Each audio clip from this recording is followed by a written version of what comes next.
Inisyuhan na naman siya ng panibagong show cause order dahil sa isa na namang pahayag. Para kasi patunayang hindi anya siya manyak, iniharap niya sa hiwalay na kampanya ang isa niyang staff. Pakita ka lang, para hindi ka pagselosan.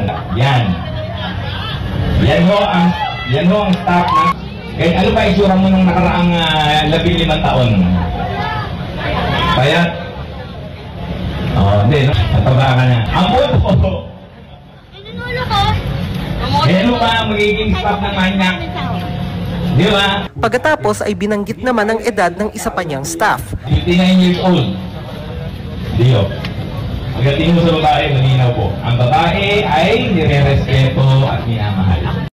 Tulad sa unang show cause order, binigyan si Sia ng 3 araw para ipaliwanag kung bakit hindi siya dapat sampahan ng isa pang posibleng disqualification petition. Ang pangalawa na show cause order sa kanya dahil doon sa kanyang sinabi sa entablado, lalo na kahit ito ay address sa kanyang assistant. Ang sinasabi kasi natin public yon habang sa isang campaigning yon, and therefore naririnig ng madami at napapanood ng madami.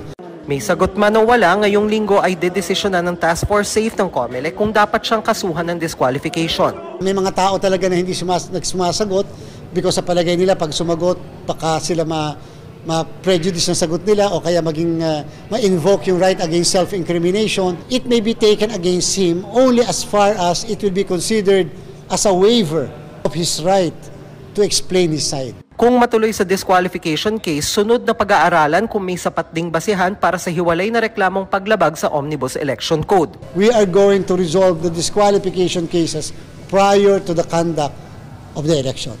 Pwede po kasing sabay na magkaroon ng kasong disqualification at saka election offense. Pwede naman mauna ang disqualification tsaka na yung election offense. Pwede rin namang election offense sa mauna tsaka na yung disqualification. Sinusubukan naming hinga ng paliwanag si Sia sa panibagong show cause order ng COMELEC. Wala pa siyang paliwanag sa COMELEC kaugnay ng naunang biro sa solo parents pero nagsorry na sa isang pahayag. Inisyuhan na rin siya ng Korte Suprema ng hiwalay na show cause order at binigyan ng 10 araw para magpaliwanag para sa naunang biro.